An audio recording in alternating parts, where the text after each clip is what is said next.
So the book I am reviewing today is called Difficult Conversations. She's a new yeah, I should introduce you to my family. So the book that I'm doing today is called Difficult Conversations. Work, work, work. Yes, very busy. It's been very busy around here. So, and let me reintroduce myself as well. For those of you guys that don't know, my name is Marisol, and I have late-stage Lyme disease. I've been chronically ill for about a decade, but the last 5 years have been the worst. I have severe neurological issues as a result of my illness. If you want more information about the specifics of my illness, there's a link to my YouCaring page in my bio, and there are also 2 other broadcasts that I saved on here that talk about my neurological issues and how they affect my everyday life. So you guys can check those out as well. Because I always have people asking me, you know, what's wrong? You look fine. You don't look sick. But a lot of times chronic illness does not really show on the outside, but it is on the inside as well. So check those things out if you want more details. I usually don't talk about it too much when I do book reviews.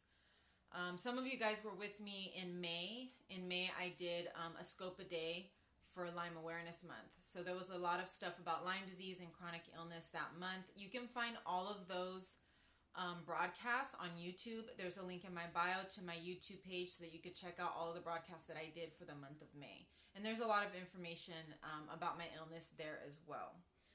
After the month of May, a lot of people requested that I continue periscoping. It's a little bit difficult for me to periscope because I have some sensitivity issues with my eyes and the phone does bother me after a while. But a lot of people asked, they requested that I continue periscoping, and I didn't really know what to periscope about. So I started periscoping about books that I believe are beneficial for people that have chronic health issues. Now, some of these books are not specifically for people with chronic health problems. Okay, you have a chronic illness as well. Yeah, so this will definitely be beneficial for you as well. So a lot of these books, some of them are specific to chronically ill people, like the book that I did last week by Tony Bernard. It was how to, I don't know what that is, a CPL. The book that I did last week was How to Live Well with Chronic Pain and Chronic Illness. So that book was very specific to the chronically ill population. But other books that I'm going to review are not specific to chronically ill people, but I'll show you how they apply very well to the chronically ill population. So my book reviews are specific to people that have chronic health issues. And this book is a really, really good one. I talked last week about how that book, the books by Tony Bernard were game changers for me. This was another huge, huge one for me. This book is called Difficult Conversations. And I'm going to tell you why I got this book. There's a story behind every book that I review here. There's a reason why I bought it. And the reasons vary because I've had a lot of different experiences. Rheumatoid arthritis, the skin issue that's okay, yeah. So rheumatoid arthritis is very, it is a chronic health issue and it causes a lot of chronic pain. So that's definitely in the realm of chronic illness. My health, yes, my condition does cause me to be thin. Yes, I'm very underweight due to my condition. So this book, I got it. Some of you may know that I was previously married. I was married to someone that had a psychiatric condition. And as I was researching his mental health issue, and I was reading about it, this book was recommended in one of the other books that I was reading. And it helped me learn how to speak to a person with a mental health issue. A lot of times people with mental health issues misinterpret or reinterpret things that you're saying. So if you do not speak clearly or concisely, the words can get very, very misconstrued. So this book was recommended in order to help improve my communication with a person. Well, the book isn't specifically written to communicate with a person with a mental health issue. It just helps you learn how to communicate in general. But it was recommended in another book about mental health. And it did help me a lot. Unfortunately, when a person does have a mental health condition, there's only so much you can do. But I feel that when I started learning how to communicate, because I was a very, very poor communicator. That's the number one thing that I learned from this book. Hi, Rajhat. Welcome. That's the number one thing that I learned from this book, is that my communication was very, very poor. I was very passive-aggressive. I wasn't direct. And I was just, all over the place with my communication. So I was also at fault with a lot of the problems in our relationship. But like I said, unfortunately, when a person has a mental health condition, there's only so much you can do. But this book definitely helped make the transition from being married to being separated and then divorced a lot easier. Yes. If you're dealing with someone that has any kind of mental health condition, you really, really need to brush up on your communication skills with that person. And I can tell you, this book really, really helped me. You hear about divorces that just go really, really badly. There's a lot of fighting, a lot of drama. Our divorce was very, very smooth. It was very peaceful. We remained friends afterwards. There was no fighting over stuff. There was no animosity over anything.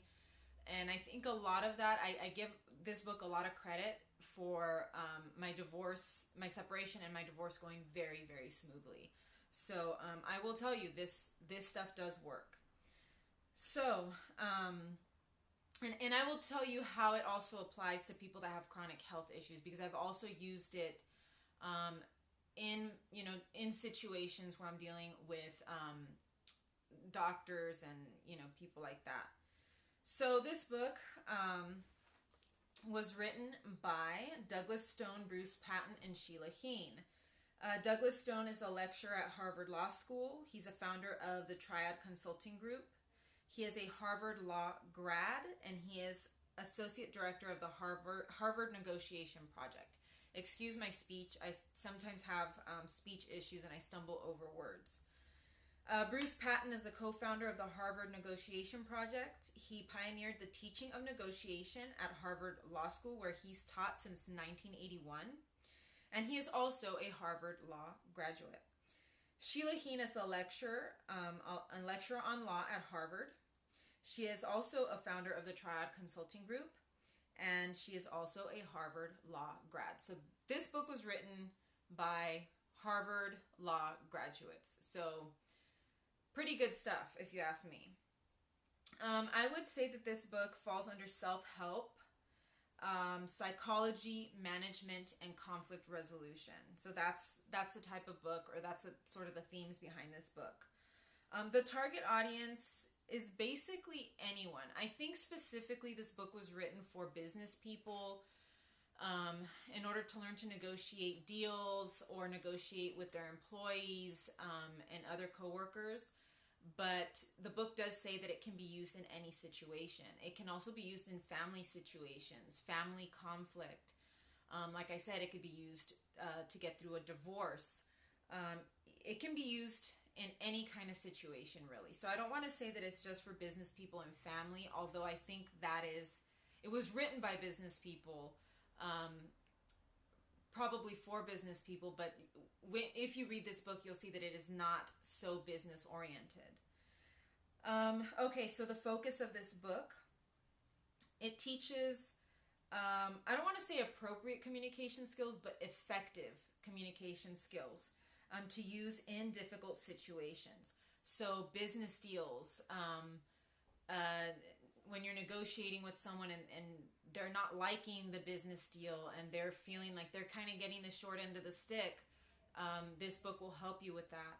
But it also helps with family situations, dealing with in-laws, dealing with maybe a family member that is engaging in unhealthy habits, and trying to communicate with them and let them know that you're worried about them. But instead of saying, stop doing that, it teaches you how to communicate with your family member in a more effective way in order to get a better response. So it teaches you, like I said, not appropriate, I don't want to say appropriate, more effective communication skills. Now, this book is very, very broken down. So you've got chapters, you've got specific situations. It explains why difficult conversations can often go wrong. So this book is very chronological. You do have to read it in order. You have to start at the beginning and read that, and it tells you these are the reasons why conversations can go wrong. You know, say you're breaking up with someone and you say, you know what, I don't like that you do this, this, this, and this, and I hate when you do this, and I just want this to be over. It will tell you at the beginning, this is why that doesn't work.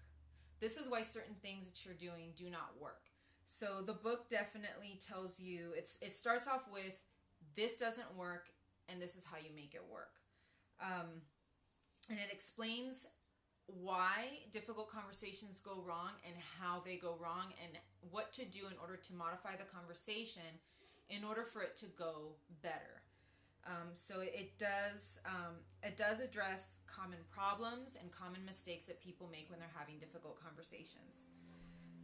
It addresses what's behind a difficult conversation. Why do we get so bent out of shape when we're having a difficult conversation with someone, or when someone is having a difficult conversation with us? It tells you that feelings are involved. It tells you that your identity is being questioned. This is why conversations can often go bad, because we feel like it's a personal attack. And the book goes into specifics, the specifics behind that. What is your identity? What are your feelings? What are the different types of feelings that occur when you're having a difficult conversation with somebody, or when someone is having that conversation with you? It breaks down the different parts of a difficult conversation. And this is the part that I really, really like, because it does break it down. It tells you that there are two different stories. There's your story. There's the other person's story.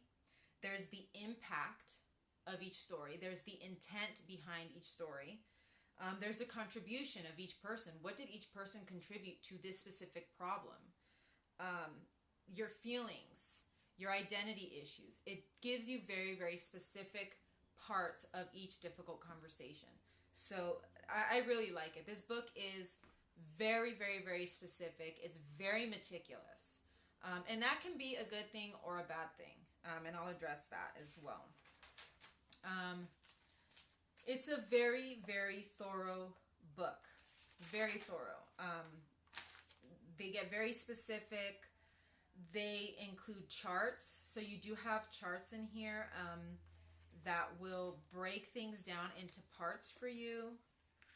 Difficult conversation checklist. So it's a chart here. There's another chart back here. I mean, it's got charts all over the place. A difficult conversation and a learning conversation, the what happened conversation, the feelings conversation. I mean, it really breaks it down. The identity conversation. So you've got all kinds of charts in here, just breaking everything down. You've got this little map here, mapping a contribution system. So it's got this thing here. And these are throughout the book. It's not just these specific areas. They're all throughout the book. Another thing that I really, really like about this book is that it has dialogues. And you'll find the dialogues in, I believe they're in italics. So it'll give you an actual conversation between two people. So in this case, it's Jack and Michael, and then Jack and his coach, somebody that's coaching him through this difficult conversation. So, Jack will say, okay, after all the listening I did, now he's gone and interrupted me right off the bat.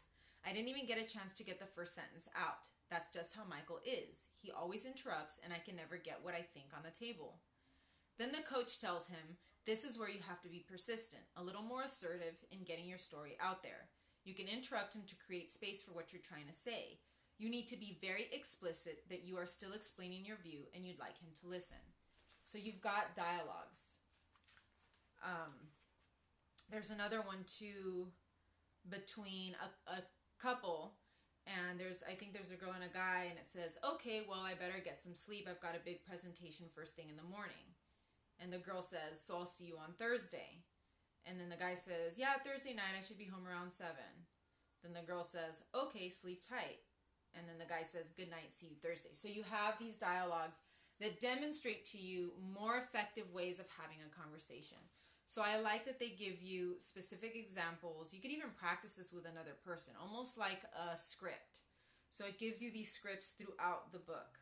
And it shows you the script with an ineffective conversation, then they correct the conversation, and then they do the script with more effective wording and a more effective conversation. So I really, really like that a lot. It does address, this book is the revised edition. It's the 10th anniversary edition, so it has answers to your most frequently asked questions about difficult conversations. And one of those questions is how to deal with mentally ill people. So, if you're reading the book and you're thinking, well, this doesn't apply to me because I'm dealing with a mentally ill person, or this doesn't apply to me because I come from an Italian background and Italian people don't deal with conversations like this. It addresses that in the questions in the back. So, sorry, my throat's getting a little dry. So it tells you, hi Shadow Sleeper, welcome. So it tells you, that there are cultural things that can interfere with a difficult conversation. If you're dealing with a mentally ill person, hi, how are you? If you're dealing with a mentally ill person, it tells you, still try these things. Yes, it's going to be a little bit more difficult, but these techniques can still help you. They're not a cure to everything, but they will help you communicate more effectively with certain people. You're free, let's hang out. For sure, soon we will hang out. So it also addresses whether it's worth it or not to bring up a difficult conversation. Is what you want to talk about really worth all the trouble? And it'll tell you how to evaluate the situation and see whether it's worthwhile or not. Is it worth it to talk to somebody about, I don't know, whatever issue is concerning you? And it'll tell you to weigh your options. It will guide you through the process of evaluating whether it's worth it to bring up that specific issue. And I really like that a lot because a lot of times we bring up stuff that is pointless to bring up, or we don't bring up something that really needs to be addressed. So this book will guide you through that process as well. It teaches you how to phrase words so that you get a better, less confrontational response from the other person. So instead of saying, I hate it when you do that, they tell you to talk from your own perspective. I feel upset when.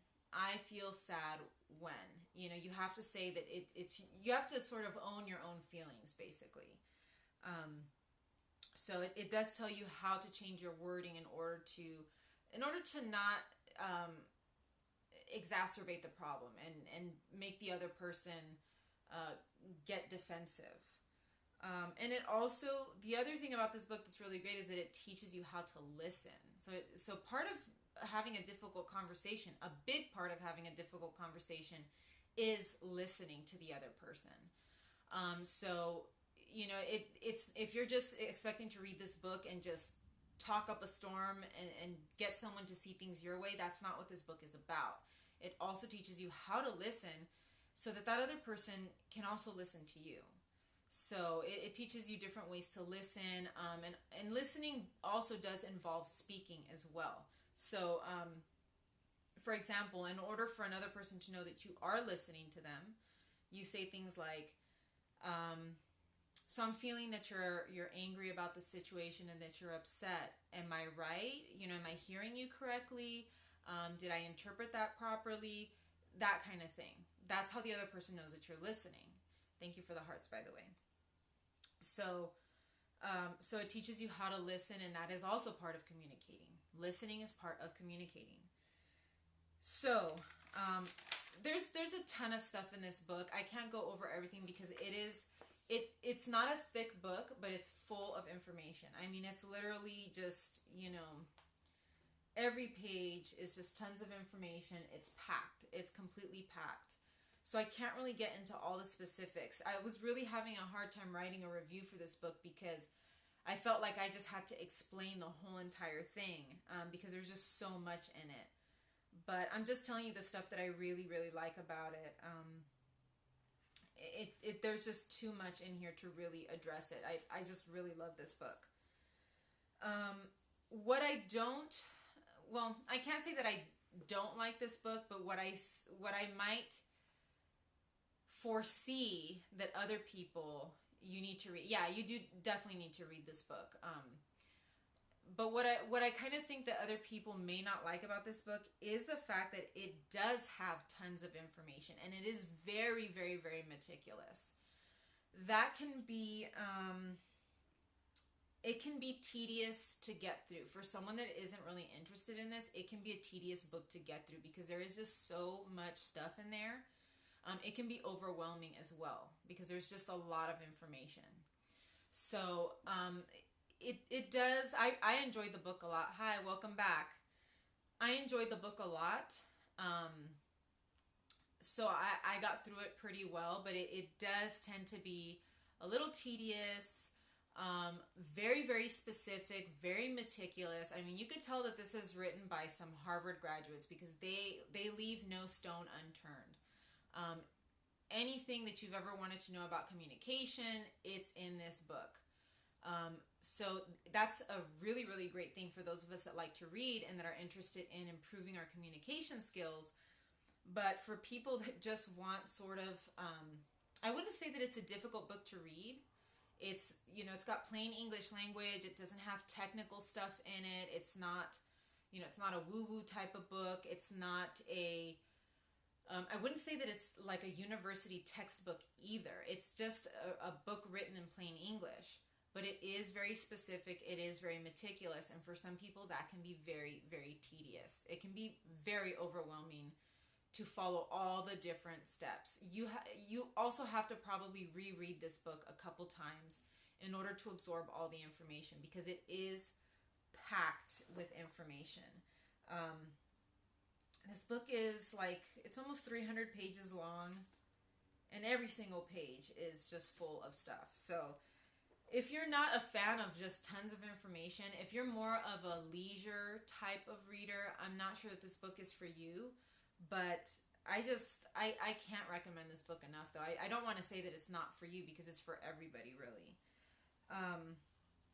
And you do, like I said, you do have to read it in order. You have to start at the beginning because it explains why conversations go wrong. It explains the different parts of a difficult conversation. And then it goes into the basics of improving your conversation skills and what you need to do. So it does have to be read in order. You can't just kind of go in there. I mean, after you read it the first time, you can go back in the book and then find specific areas or find a specific chart to help you sort of refresh your skills. But the first time around, you definitely have to read this in order.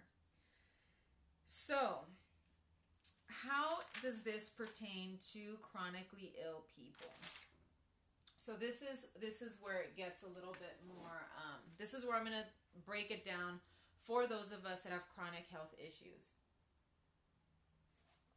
So this book, like I said, was written probably for business people or therapists or, people that want to learn how to work with their family better. But for me, I found this book was very, very helpful. And I think it's a must read for anybody that has a chronic illness. And this is the reason why. One of the things that I've noticed about chronically ill people, and this is from my personal experience dealing with other chronically ill people or interacting with other sick people, we do have a tendency, and I speak for myself as well, I'm not criticizing people with chronic health issues. I'm not judging you. I'm speaking from a place of experience. We have a tendency to be sometimes a little bit emotional when it comes to our health issues. We have a tendency to be irrational. And this is understandable because we're in pain. We're dealing with lots of different doctors. We're dealing with people that don't understand our health issues. So we can get a little bit hysterical, and I have in the past. I've been irrational, angry, every kind of emotion that you can imagine, I've had it. And I've noticed this with other chronically ill people that I've spoken to. They do have a tendency to be a little bit difficult to deal with. Some chronically ill people. Other chronically ill people have a better handle on their illness, but I think for the most part, those of us that become ill, those of us that are not born with a chronic health issue, but that acquire a chronic health issue at some point in our life, I think we are the ones that have the hardest time communicating and holding it together, because we were not like this for a long time. And now we're like this, and it's sort of driving us crazy. And our emotions tend to run high all the time. And this book can teach us how to channel. I know this. Yes.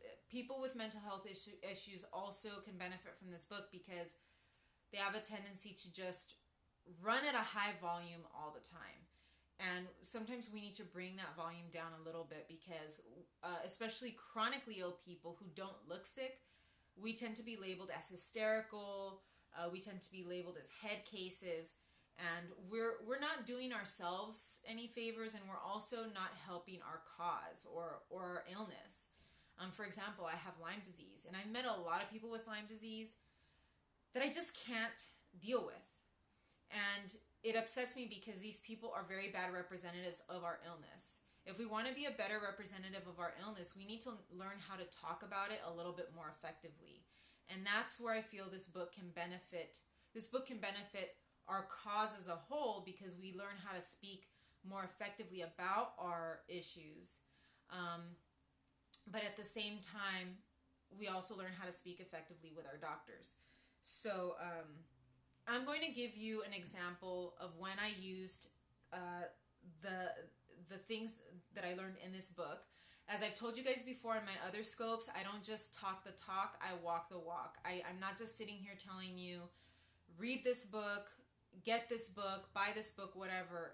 I have actually used the techniques in this book.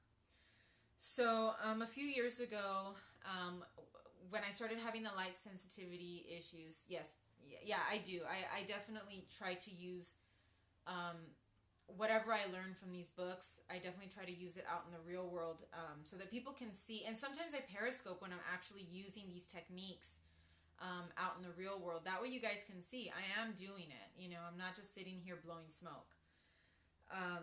A few years ago, when I started developing the light sensitivity issue, I was told that there was she's not a doctor, I believe she was a psychologist, and she discovered that a lot of issues that we have, reading problems, learning issues, are actually ways that our brain interpret light. And she developed these glasses. I'm not going to name, because it's her name, I don't want to say anything about her on here. And I was told that these glasses could help with my light sensitivity. So I went. They're very, very expensive glasses. You have to be evaluated first. You have to go through a series of tests.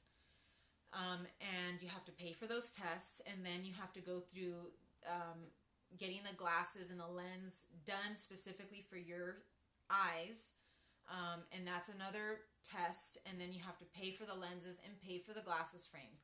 After you're done with this whole process, you're talking about several hundreds, almost over $1,000 for a single pair of glasses. But to me, I thought, if this can help with my light sensitivity issue even a little bit, it's worth it to me. So I bit the bullet, and I put the money down for these glasses, and I got evaluated. Unfortunately, the glasses did not work as well as I thought that they would. After I went through the whole process of getting evaluated for these glasses and paying for these glasses, I'm informed through some paperwork that they gave me that the glasses, if your condition fluctuates or if your condition is expected to change, the effectiveness of the glasses may also change. I was not told this before I got evaluated or before I paid for the glasses. I was basically given this information as I was leaving with my glasses. And then, of course, I tried the glasses. I tried them in a lot of different situations out in the real world, and they did not help as much as I was hoping. And eventually, they didn't really help at all. So I was very upset that I was out several hundreds of dollars, and I was stuck with these glasses that were basically worthless to me. So I wanted my money back. I know I wasn't going to get all of my money back, but at the very least I could get the money back for the glasses frames and the lenses. Unfortunately, I couldn't get the money back for the evaluations that I went through, which is fine because they put in the time to evaluate me. They're not going to get that time back. So yes, I was very, very angry about this whole situation. I was very sad about it, but I couldn't walk in there and say, your glasses are stupid, they don't work, they're worthless, I wasted all my money. And that's what a lot of people would do. A lot of people would walk in there and get angry and say, I want my money back, these glasses are stupid. I also had to be realistic. I was only going to be able to ask for the money back for the glasses and not for the actual labor that they put in evaluating me. And that's something that I learned from the book. You have to be reasonable with your requests. So the actual lady that discovered this, she was the one that I sat down with. So I wasn't sitting down with one of her assistants or with anything like that. I was actually sitting down with her. So this was a very, very intimidating situation. She's a very blunt and to the point lady. She is I believe she's a psychologist, but she's also a business person. She makes a lot of money with these glasses. She does help a lot of people, but she is making money. She is running a business. And she is definitely very business-minded. And I knew that if I was going to sit down with her, I was going to have to speak with her in a reasonable way. So we sat down and we calmly addressed the issue from both sides. I didn't blame her. I didn't get angry. I simply said, there was a bit of information missing that I wasn't told prior to getting evaluated for these glasses. I was actually given this information on my way out and reading that these glasses may become less effective if my condition gets worse, which it did. And I told her this information should have been given to me prior, at the very, very beginning, prior to even getting the evaluations. And so she kind of looked at me and was like, what can she say to that? And I definitely acknowledge the fact that I am a very, very difficult case. My case of Lyme disease is very, very complicated. My symptoms do fluctuate. My light sensitivity is on the very, very severe end of the spectrum. There are people that are light sensitive and it's not that bad, or they're sensitive to certain colors of lights. But I was just on the very severe end, and I told her, I'm very, very sorry that I landed in your hands. I am a very severe case, and I acknowledged that. I acknowledged my contribution to the issue. And that's, the book tells you that you have to acknowledge what your contribution is to this specific problem. And so we address all of those things, and at first she didn't seem to like that I was talking to her about this. She seemed a little bit put off by it. Because I was sort of attacking her identity. She had developed these specific glasses, and they have been very, very successful for kids that have, autism, for kids that have dyslexia. Her glasses are very effective for lots of people. So this was an attack on her identity. I'm basically telling her, your glasses don't work. And that's like telling her, you're wrong. You're wrong with what you developed. And almost like, I'm telling her, you didn't help me. And that's very, very difficult for a healthcare practitioner to accept when you tell them, you're not helping me. It makes them feel very helpless, and it's also challenging their identity. So I had to be very, very careful how I worded things. So I made sure to let her know, it's not your fault. I'm a very difficult case. I am one of, just a handful of people that you're probably not going to be able to help. And I think that reassured her and made her feel a little bit better. So in response, she looked at me and she said, what would you like me to do? And I told her, I want the money back for the glasses. Just the glasses. And she said yes. And that was this was right after I had read this book, so the techniques were fresh in my mind. I was really worried about her reaction because, like I said, she was a very, I want to say she was a very blunt, not a mean person, but she's very straight and to the point. She was not going to mince words with me. She was going to definitely tell me how it is. And her response was very, very good. And that same day, within a few minutes of finishing the conversation, I was getting a check written out to me for the money for the glasses, the lenses and the frames. So I ended up getting a good amount of my money back, and I walked out of there. Yeah, I did the same thing. Yeah, I mean, I walked out of there and I was almost amazed. Hi, Stubby, welcome. I was almost amazed that I had gotten such a favorable response so easily. It was very intimidating. I was sweating bullets. I was really, really nervous about it. But it worked.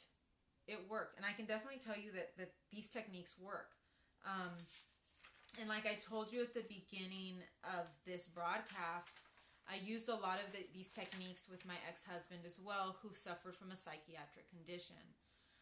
And once I learned how to employ these techniques better, I stopped having such intense conflict with him. And also, politely and firmly is always the way to go. Exactly. But there are people that also, they're very polite and they're very firm, but they're also very passive-aggressive.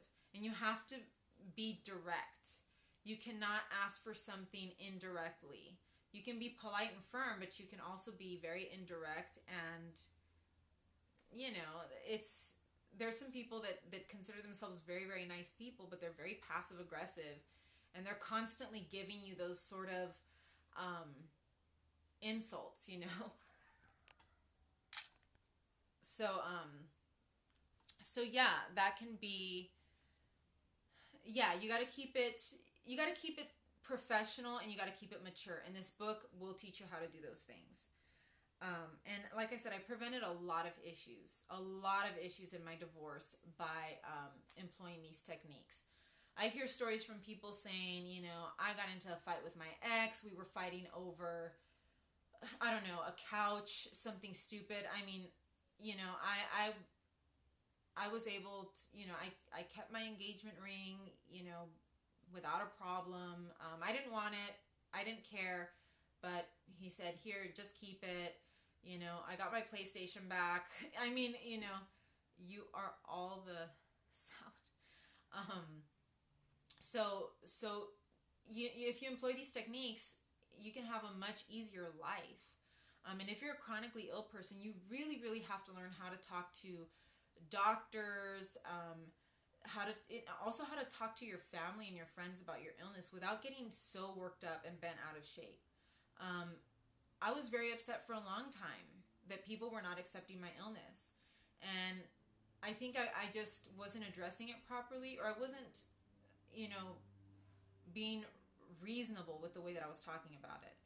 And after I learned how to talk about it or not talk about it, sometimes silence is also a way to accomplish something. Then people started responding a little bit better. So, you know, there's a lot more to communication than just talking or than just being nice. But like I said, this book, for a chronically ill person, this book is a must, especially if you're dealing with doctors and specialists. You really have to learn how to talk to them. I actually had another situation recently with a blood test where I was being charged almost $300 for a blood test. And I had to go back to the doctor and ask her, you know, hey, can you change the diagnosis code on this? Because this is almost $300. She started getting defensive right away. I mean, looking at me like I was a problem. Hi, Esoteric, welcome. And she started getting really defensive and looking at me as if I was a liar and this and that. And she said, you know, I can't commit fraud. You know, I'm, you know, this is my medical license. And I was like, whoa. I'm not asking you to do that. And I said, you know, is there anything that we can do? Is there anything that we can do? Because this is almost a $300 blood test. And I told her, you know, I have Medicare and Medi-Cal. And she goes, hey, why don't you try your Medi-Cal? and see if they'll cover the test for you. And I said, okay, that sounds good to me. I'll try it. She goes, try that, and if that doesn't work, come back and we'll figure out something else. And then she apologized. She said, I'm sorry, I didn't mean to be nasty. And I got an apology from a doctor, which is, if you've ever dealt with doctors, you don't get apologies from doctors very easily. And she did apologize to me. So employing these techniques does help. Is it going to solve every single problem in your life? No, it probably won't, but it'll make things a lot easier for you. And like I said, I've seen people screaming at each other, engaging in this horrible behavior. And it's like, you can prevent so many issues just by learning how to talk with someone else, and just by polishing up your communication skills. So overall, this is an excellent book for anybody. I recommend it for anyone, to be honest. It can help you with almost any type of situation between two or more people.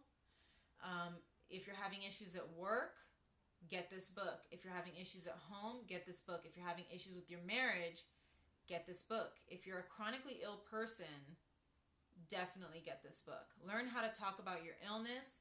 Learn how to talk to doctors and to family members.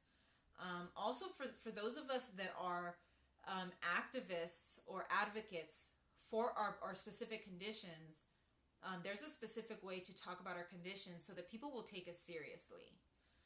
And so that people will start responding to us and changing policies that affect the way, that affect whether we get treatment for our illnesses or not.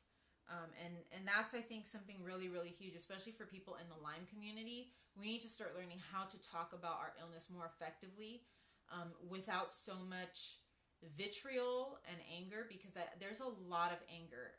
When it comes to chronic health issues, there's a lot of anger.